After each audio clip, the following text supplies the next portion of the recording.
ഒരു running ഷൂവിൻ്റെ life maximum നമുക്ക് എങ്ങനെ കൂട്ടാം അതറിയണമെന്നുണ്ടെങ്കിൽ ഈ വീഡിയോ മുഴുവൻ കാണാം. കഴിഞ്ഞ വീഡിയോയിൽ ഞാൻ പറഞ്ഞ പോലെ തന്നെ ആദ്യത്തെ ടിപ്പ്, റണ്ണിങ് ഷൂസ് നിങ്ങൾ റണ്ണിങ്ങിന് മാത്രം യൂസ് ചെയ്യുക. കാഷ്വൽ യൂസിന് കഴിയുന്നതും യൂസ് ചെയ്യാതിരിക്കുക. കാരണം എന്ന് വെച്ച് കഴിഞ്ഞാൽ ഇങ്ങനത്തെ ഷൂസ് വരുമ്പോൾ ഉള്ള പ്രശ്നം എന്ന് വെച്ചാൽ ഇതിൻ്റെ മിഡ്സോളൊക്കെ വളരെ സെൻസിറ്റീവ് ആണ്. അപ്പോൾ നിങ്ങൾ ഈ ഷൂ ഒക്കെ റണ്ണിങ്ങിനല്ലാതെ കാഷ്വലി ജസ്റ്റ് പുറത്ത് പോകുമ്പോഴൊക്കെ യൂസ് ചെയ്ത് കഴിഞ്ഞാൽ എന്ത് പറ്റുമെന്ന് വെച്ച് കഴിഞ്ഞാൽ നിങ്ങൾ അറിയാതെ ഒരുപാട് ഡിസ്റ്റൻസ് നിങ്ങൾ കവർ ചെയ്യും. ആ ഡിസ്റ്റൻസ് ഒന്നാമത്തെ കാര്യം നിങ്ങൾക്ക് ട്രാക്ക് ചെയ്യാൻ പറ്റില്ല. നിങ്ങൾ അറിയാതെ തന്നെ ഒത്തിരി നടക്കുന്നുണ്ടാവും. പിന്നെ പല ടെറൈനിൽ കൂടെ ആയിരിക്കും നടക്കുന്നത്. ചിലപ്പോൾ നിങ്ങൾ ടാർട്ട റോഡിലായിരിക്കും നടക്കുന്നത്, ചിലപ്പോൾ നിങ്ങളൊരു ഷോപ്പിംഗ് മോളിൻ്റെ അകത്തായിരിക്കും നടക്കുന്നത്, ചിലപ്പോൾ നിങ്ങൾ എസ്കലേറ്റർ കയറുന്നുണ്ടോ. അങ്ങനെ ഒരുപാട് ടെറൈനിൽ പോകുമ്പോഴത്തേക്ക് ഈ മെറ്റീരിയൽ എപ്പോഴെന്നില്ലാതെ ചിലപ്പോൾ ഡാമേജ് ആവും.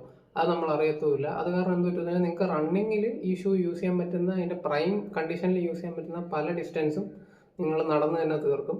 സോ കഴിയുന്നതും റണ്ണിങ് ഷൂ റണ്ണിങ്ങിന് വേണ്ടി മാത്രം യൂസ് ചെയ്യുക. ഈ ഒരു മിസ്റ്റേക്ക് ഞാൻ ഉൾപ്പെടെ പലരും ചെയ്യുന്നതാണ്. അതായത് നമ്മൾ ഷൂ അഴിക്കുമ്പോൾ, ഷൂ ഇടുമ്പോഴും ലേസ് മാറ്റാതെ ഇടുക എന്നുള്ളത്. അതായത് ഇതിപ്പോൾ ഓൾറെഡി ലേസ് ഇട്ടാണ് ഇരിക്കുന്നത്. ഈ ലേസ് ഇട്ടിരിക്കുന്ന ഷൂവിൽ നമ്മൾ കാല് കുത്തിക്കയറ്റാണെങ്കിൽ എന്ത് പറ്റുമെന്ന് വെച്ചാൽ ഈ അപ്പർ മെഷ് ഡാമേജ് ആവും. അതേപോലെ ഷൂ നമ്മൾ അൺടൈ ചെയ്യാതെ ഊരിക്കഴിഞ്ഞാൽ എന്ത് പറ്റുമെന്ന് വെച്ചാൽ ഈ ബാക്കിലെ സംഭവം അതിൻ്റെയൊക്കെ ഷേപ്പൊക്കെ മാറി മൊത്തത്തിൽ നശിക്കും.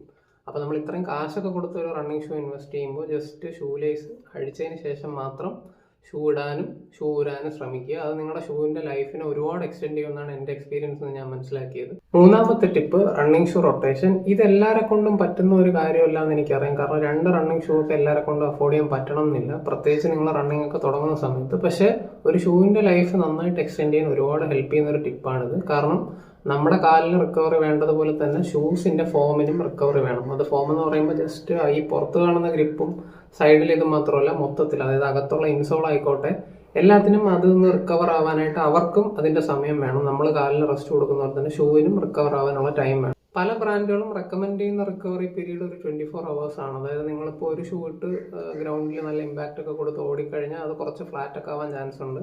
അപ്പോൾ അതൊന്ന് പഴയതുപോലെ ആ ഫോമൊക്കെ ഒന്ന് സെറ്റായി വരാൻ, എക്സ്പാൻഡായി വരാനായിട്ട് നമ്മൾ 24 hours ഒരു ഷൂവിന് റെസ്റ്റ് കൊടുക്കുന്നത് എപ്പോഴും നല്ലതാണ്. അപ്പോൾ നിങ്ങൾ ഡെയിലി ട്രെയിൻ ചെയ്യുന്ന ആളാണ്, അല്ലെങ്കിൽ ഡെയിലി ഓടുന്ന ഒരാളാണെങ്കിൽ ഒരു ഷൂ ആണെങ്കിൽ എന്ത് വെച്ചാൽ നിങ്ങൾ ആ റിക്കവറി ടൈം കൊടുക്കുന്നതിന് മുന്നേ തന്നെ ഷൂ കണ്ടിന്യൂസ് ആയിട്ട് യൂസ് ചെയ്യുന്നുണ്ടാവും.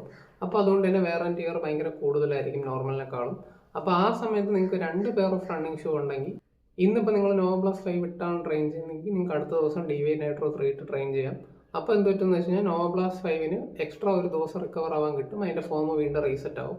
അങ്ങനെ ഷൂവിൻ്റെ ലൈഫ് നമുക്ക് എക്സ്റ്റെൻഡ് ചെയ്യാം. വെയർ ആൻഡ് ടിയർ സിഗ്നിഫിക്കൻ്റ്ലി കുറയ്ക്കാൻ പറ്റുമെന്നാണ് പല റിസർച്ചും കണ്ടുപിടിച്ചിട്ടുള്ളത്. അപ്പോൾ ഇതുപോലത്തെ റണ്ണിങ് ഷൂ റിവ്യൂസും റണ്ണിങ് ടിപ്സും ഒക്കെ കാണണമെന്നുണ്ടെങ്കിൽ ഫോളോ ചെയ്യുക. വീഡിയോ നിങ്ങളുടെ റണ്ണിങ് ഫ്രണ്ട്സിന് ഷെയർ ചെയ്യുക. നിങ്ങൾക്ക് റണ്ണിങ്ങിനെ പറ്റി എന്തെങ്കിലും സ്പെസിഫിക് ആയിട്ടുള്ള ഡൗട്ട് ഉണ്ടെങ്കിൽ വീഡിയോയുടെ താഴെ കമൻറ്റായിട്ട് ആഡ് ചെയ്യുക. എനിക്ക് അറിയാവുന്ന കാര്യമാണെങ്കിൽ ഉറപ്പായിട്ട് ഞാൻ അതിനെപ്പറ്റി ഒരു വീഡിയോ ചെയ്യുന്നുണ്ടാവും. അപ്പോൾ ഇതുപോലെ മറ്റൊരു വീഡിയോ ആയിട്ട് വീണ്ടും കാണാം. അതുവരെ ബൈ.